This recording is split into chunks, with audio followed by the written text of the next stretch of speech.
میرا دوسرا موضوع قربانی کی فضیلت اور احکام و مسائل کے حوالے سے ہے۔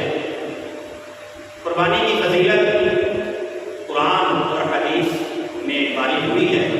قرآن پاک میں اللہ تعالیٰ ارشاد فرماتے ہیں وَلِكُلِّ أُمَّةٍ جَعَلْنَا مَنسَكًا لِيَذْكُرُوا اسْمَ اللَّهِ، کہ ہم نے ہر امت کے لیے قربانی کا ایک طریقہ مقرر کر رکھا ہے، لِيَذْكُرُوا اسْمَ اللَّهِ، تاکہ وہ اللہ کا نام لیں، اللہ کا نام لیں، عَلَىٰ مَا رَزَقَهُم مِّن بَهِيمَةِ الْأَنْعَامِ، ان جانوروں پہ جو اللہ تعالیٰ نے ان کو رزق کے طور پہ عطا کیے ہیں۔ اور ایک جگہ ارشاد فرمایا اِنَّا أَعْطَيْنَاكَ الْكَوْثَرَ، کہ اے پاک پیغمبر ہم نے آپ کو کوثر عطا کی ہے، فَصَلِّ لِرَبِّكَ وَانْحَرْ، تو آپ اپنے رب کے لیے نماز پڑھیے، وَانْحَرْ، اور قربانی کیجیے۔ ایک جگہ ارشاد فرمایا لَن يَنَالَ اللَّهَ لُحُومُهَا وَلَا دِمَاؤُهَا، اللہ فرماتے ہیں کہ ہمارے تک نہ جانوروں کا گوشت پہنچتا ہے نہ جانوروں کا خون پہنچتا ہے، وَلَٰكِن يَنَالُهُ التَّقْوَىٰ مِنكُمْ، اگر کوئی بات پہنچتی ہے اللہ تک تو وہ دل کی بات ہے، وہ تقویٰ ہے کہ کتنے تقوی سے آپ جانور کا خون بہا رہے ہیں۔ نبی کریم صلی اللہ علیہ وسلم نے ارشاد فرمایا کہ جو قربانی کی وسعت رکھنے کے باوجود قربانی نہ کرے تو وہ عید کے دن ہماری عیدگاہ کے قریب نہ آئے۔ کتنی ناپسندیدگی کا اظہار فرمایا کہ اگر قربانی کی وسعت ہے لیکن پھر بھی قربانی نہیں کرتا وہ ہماری مسجد کے قریب نہ آئے، ہماری عیدگاہ کے قریب نہ آئے۔ نبی کریم صلی اللہ علیہ وسلم 10 سال مدینہ منورہ میں قیام فرما رہے تو 10 سال ہی قربانی کی آپ صلی اللہ علیہ وسلم، 10 سال قربانی کی۔ کوئی ایسا سال نہیں آیا جس میں قربانی نہ کی ہو، بلکہ اپنی امت کی طرف سے بھی کرتے تھے، ایک جانور اپنی طرف سے اور ایک جانور اپنی امت کی طرف سے بھی قربان کیا ہے۔ سبحان اللہ، کتنی فکر تھی اور کتنی محبت تھی اپنی امت سے۔ تو قربانی کی فضیلت بہت زیادہ باری ہوئی ہے۔ ایک حدیث میں آپ صلی اللہ علیہ وسلم نے ارشاد فرمایا کہ قربانی کے دنوں میں اللہ کے نزدیک قربانی کے عمل سے بڑھ کر کوئی عمل نہیں ہے۔ سب سے محبوب عمل قربانی کے دنوں میں اللہ کے ہاں قربانی ہے، جانور کا خون بہانا ہے، حلال جانور کا خون بہانا ہے۔ اور آپ نے ارشاد فرمایا کہ جانور کے ہر بال کے بدلے میں ایک نیکی ملتی ہے، ہر بال کے بدلے میں ایک نیکی ملتی ہے۔ ایک جانور کے جسم میں کتنے بال ہوتے ہیں اسے کوئی شمار نہیں کر سکتا، اللہ تعالیٰ نے کتنا اجر و ثواب رکھا ہے۔ اور ارشاد فرمایا نبی کریم صلی اللہ علیہ وسلم نے کہ قیامت کے دن قربانی کرنے والا اپنے جانور کو اس کے خون اور اس کے سینگ اور اس کے گوبر وغیرہ کے ساتھ لائے گا اور یہ اس کے پلڑے کو بھاری کرے گا۔ اور آپ نے ارشاد فرمایا کہ جانور کا خون زمین پر گرنے سے پہلے ہی اللہ تعالیٰ اس کو اپنے ہاتھوں میں فرما لیتے ہیں کہ جانور کا خون زمین پہ گرا نہیں ہے لیکن اللہ پہلے ہی اسے قبول فرما لیتے ہیں۔ اتنا اللہ کے ہاں یہ اجر و ثواب والا عمل ہے۔ تو یہ ایسا عمل ہے کہ اس عمل سے، اس فضیلت والے عمل سے کوئی بھی شخص محروم نہیں رہنا چاہیے، بالخصوص جو قربانی کی وسعت رکھتا ہے اور صاحب نصاب ہے اسے تو لازمی طور پہ قربانی کرنی چاہیے۔ لیکن اگر کوئی غریب شخص ہے وہ بھی کر لیتا ہے تو بڑا ثواب کا عمل ہے، کرنا چاہیے۔ اور قربانی کے یہی تو 3 دن ہیں، صرف 10 ذی الحج، 11 اور 12 ذی الحج۔ یہ ایسا عمل ہے کہ صرف ہم ان 3 دنوں میں سارا سال میں سے کر سکتے ہیں، کسی اور دن میں نہیں کر سکتے۔ تو غنیمت سمجھتے ہوئے ہر مسلمان کو کوشش کرنی چاہیے کہ اس نیک عمل سے محروم نہ رہ جائے۔ تو یہ قربانی کی فضیلت ہے۔ قربانی کے اہم مسائل کیا ہیں؟ سب سے پہلے قربانی کون سا شخص کرے گا، کس پر واجب ہے؟ تو قربانی صاحب نصاب جو آدمی ہے اس پر واجب ہے، جس پہ صدقۃ الفطر واجب ہے، جس پہ زکوٰۃ واجب ہے، اس پہ قربانی واجب ہے۔ تو 5 اموال ہیں۔ پہلا ہے کہ 7.5 تولہ سونا ہو یا 52.5 تولہ چاندی ہو، یا اس کے پاس مال تجارت ہو، یا اس کے پاس چوتھے نمبر پہ نقدی ہو، یا 5ویں نمبر پہ ضرورت سے زائد سامان ہو۔ تو اگر ان 5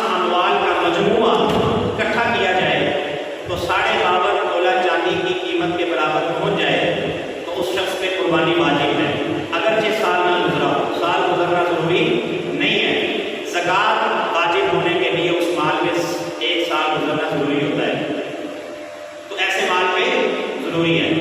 اور ضرورت سے زائد مال کون سا ہوتا ہے؟ اس کی آسان سی ڈیفینیشن تعریف یہ ہے کہ جو آپ استعمال نہیں کرتے، پورا سال جس کو آپ استعمال نہیں کرتے، اگر سال کے دوران جس کو آپ استعمال کر رہے ہیں تو وہ آپ کے زیر استعمال چیز ہے، وہ ضرورت کی چیز ہے۔ اسی طریقے سے خالی پلاٹ پڑا ہے جس کو آپ نے کرائے پہ بھی نہیں دیا ہوگا، اس کی قیمت بہت زیادہ ہے، تو اس میں بھی، تو ایسے مالدار میں بھی قربانی واجب ہے۔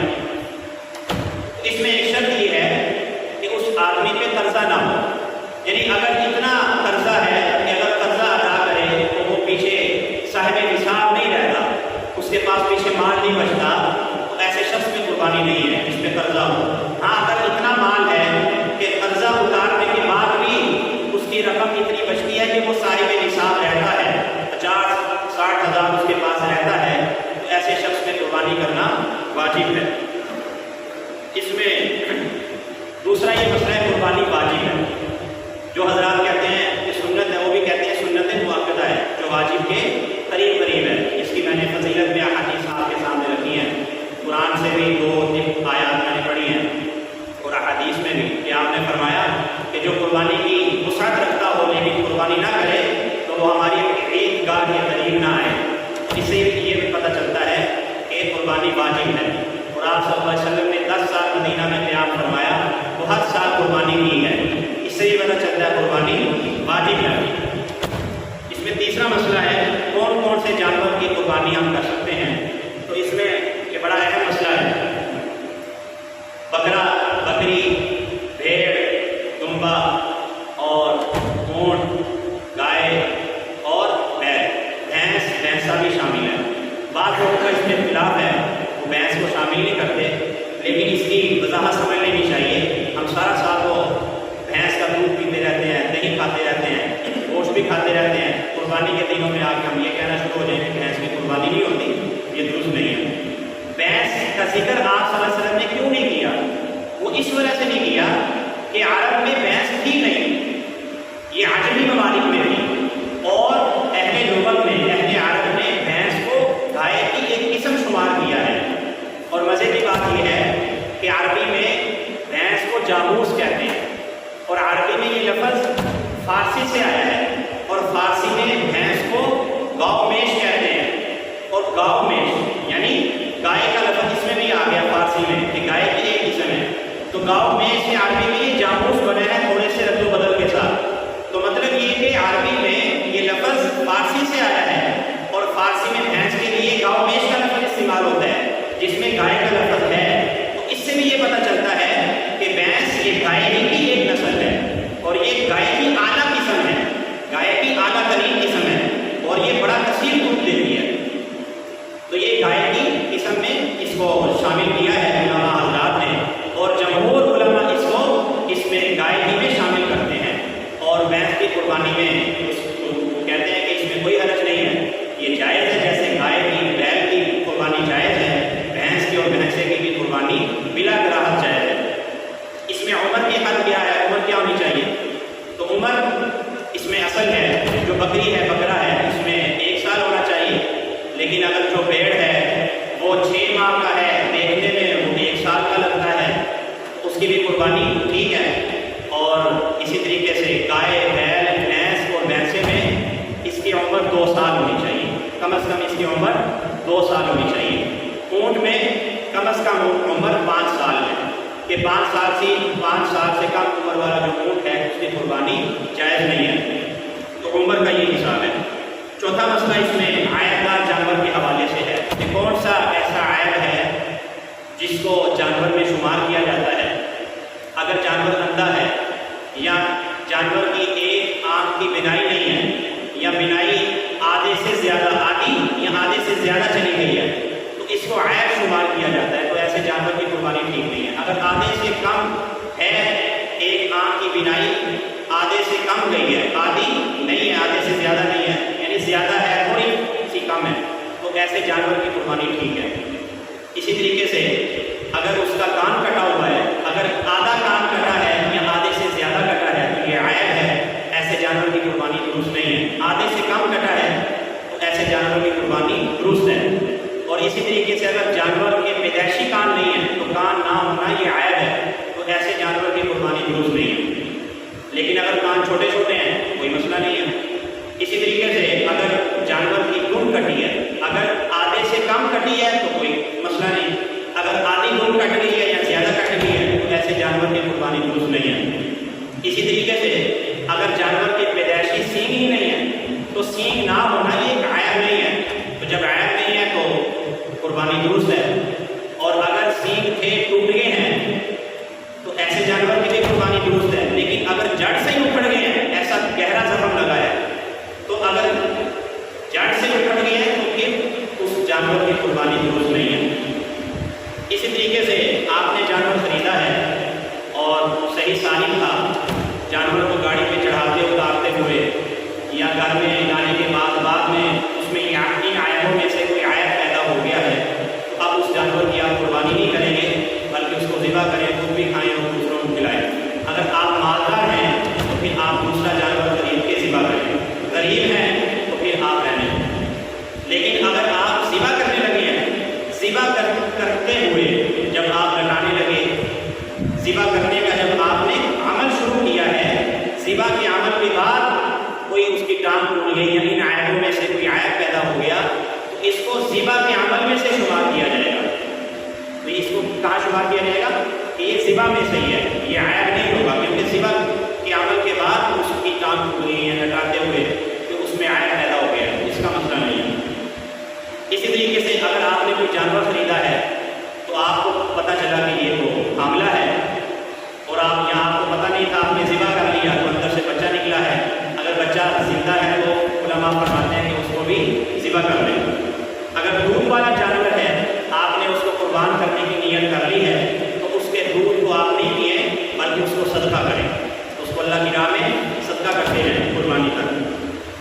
اسی طریقے سے اگر آپ نے جانور خریدا ہے، آپ نے 1,00,000 روپے کا جانور خرید لیا، پھر آپ نے کوئی جانور دیکھا یار یہ زیادہ پیارا ہے تو یہ مجھے خریدنا چاہیے تھا، تو آپ نے 1,00,000 کا جانور خریدا، آپ اس کو بیچ سکتے ہیں.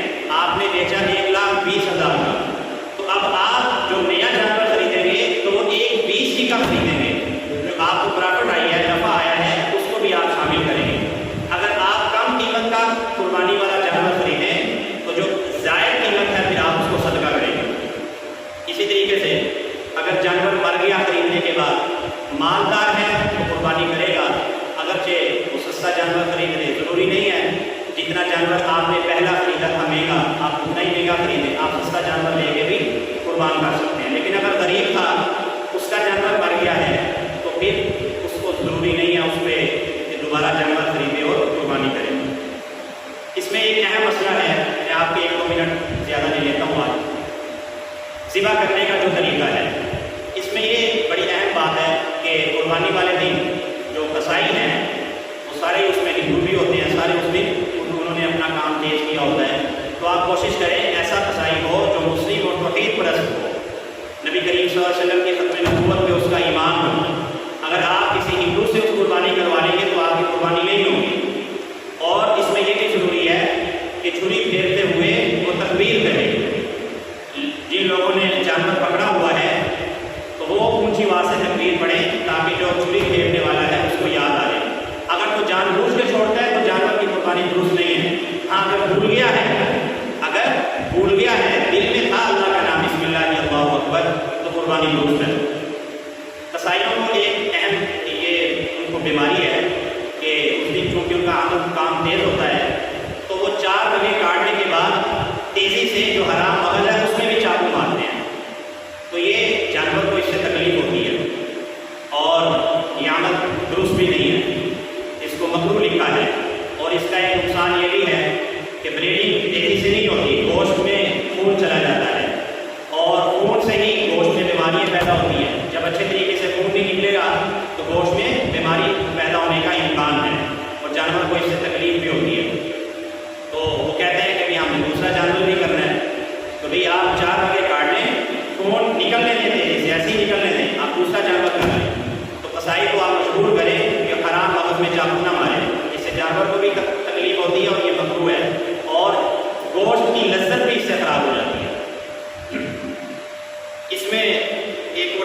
مسئلہ ہے کہ اگر بڑا جانور خریدا ہے اس میں 7 حصے ہیں تو اس میں یہ کوشش کرنی چاہیے حصہ ڈالتے ہوئے اس طرف دھیان ہونا چاہیے